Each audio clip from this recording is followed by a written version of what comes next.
Alright everyone, welcome to Jasper's History Facts. Da-na-na.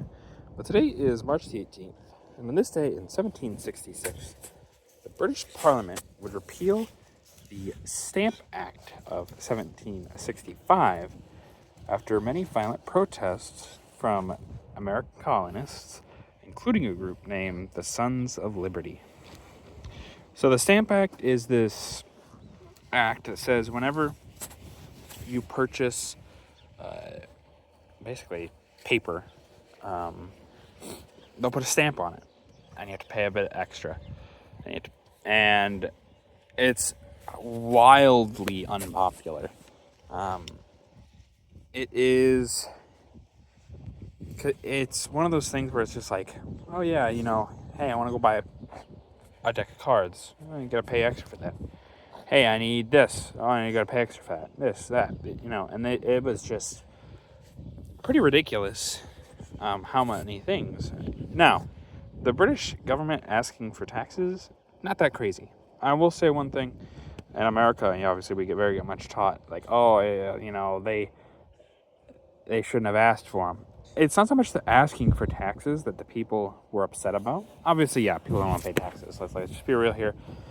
People don't want to pay taxes. But it wasn't necessarily them asking for taxes that was the problem. What a lot of people had a problem with was more so they were asking for taxes, but the American colonists had no say in those taxes.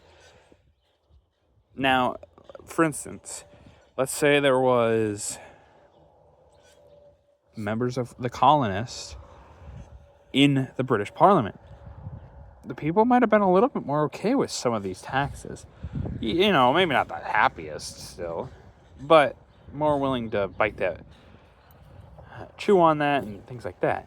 But instead, it's basically a government that they have no say in putting on these taxes that they feel are very harsh.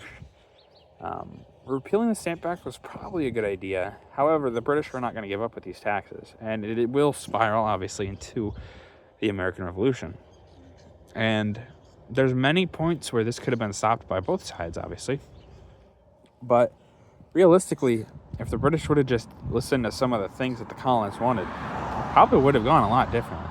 And you can maybe see a different world today. But who knows? But now you know.